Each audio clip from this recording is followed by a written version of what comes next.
કેમ કે આપણે પ્રભુનો જે પ્રેમ છે એ તરફ આપણે ધ્યાન આપી શકતા નથી. પ્રભુનું અતિ પ્રિય કાર્ય શું છે? આપણે એટલા પ્રભુની સેવા કરીએ, એટલા પુસ્તકો પણ ઘણીવાર વાંચીએ, ગ્રંથો વાંચીએ, કોઈની કથાઓ શ્રવણ કરતા હોઈએ, તો આપણે એમાં જોઈએ કે પ્રભુનું અતિ પ્રિય કાર્ય, પ્રભુની અતિ પ્રિય સેવા, કે પ્રભુને અતિ પ્રિય એવું તત્વ હોય તો એ શું છે? ત્યારે આપણા મનમાં એવો વિચાર આવે ને તો આપણને વિચાર આવે કે આપણે પ્રભુની સેવામાં કેમ મન નથી લાગતા. તો પ્રભુનું પ્રિય સૌથી તત્વ જોઈએ તો સમસ્ત સંસારમાં એકમાત્ર તત્વ છે ગૌ માતા, જે પ્રભુને અતિ પ્યારી છે. એટલે પ્રભુની તો સાક્ષાત અધિષ્ઠાત્રી દેવી છે. તો પ્રભુ ને ગૌ સેવા કરવી બહુ ગમે.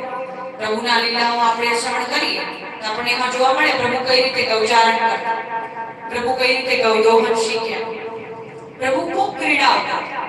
ગોકુલમાં, મથુરામાં, આમ તે માતાઓમાં ક્યારેક ગૌ માતા એમના પાછળ ભાગે તો ક્યારેક પ્રભુ ગૌ માતાના પાછળ ભાગે. આપણે એની કથાઓ શ્રવણ કરી.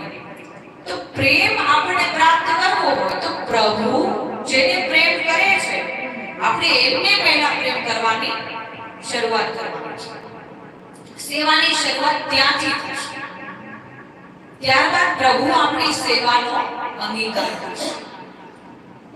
તો પ્રભુનો પ્રેમ શું છે? ગૌ માતા. આપણે ગૌ માતાને તો જાણે ક્યાં વિસ્મરણ કરી દીધા છે ને આપણને પોતાને યાદ આવતા. જ્યારે પણ હવેલીએ જઈએ, ગૌશાળા જવું હોય તો જઈએ, કે મોડું થાય છે એવા તો કાલ જશું, એકાદશીએ જઈ આવશું, પહેલા દિવસે જઈ આવશું, કોઈ ખાસ દિવસ હોય ત્યારે જઈ આવશું. ત્યારે પ્રભુ બધી હવેલીઓમાં ગૌશાળા એટલા માટે છે કે પહેલા પ્રભુ પાસે દર્શન કરવા આવો ને એ પહેલા ગૌશાળા, કે પહેલા ગૌ માતાના ચરણોમાં આપણી મનોકામનાઓ, આપણી ઈચ્છાઓ, પછી જ્યાં સુધીમાં આપણે ગૌશાળામાંથી નીકળી અને હવેલીમાં પ્રભુના દર્શન કરવા પહોંચો ત્યાં સુધી આપણી પહેલા તો આપણી મનોકામનાઓ પહોંચી ગઈ હશે. આપણી પહેલા તો આપણી જે ઈચ્છાઓ છે પહોંચી ગઈ હશે. કે આપણે સૌથી પહેલા કોના ચરણોમાં ગઈ? ગૌ માતાના ચરણોમાં. તો ગૌ માતા તો આપણી દરેક ઈચ્છાઓ, આપણી દરેક મનોકામનાઓને પૂર્ણ કરનારી છે. ને ગૌ માતા આપણને પ્રેમ પ્રદાન કરનારી છે.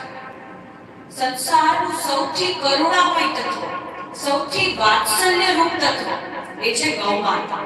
એના નેત્રોથી સદૈવ કરુણાની ધારાઓ વહેતી રહે છે.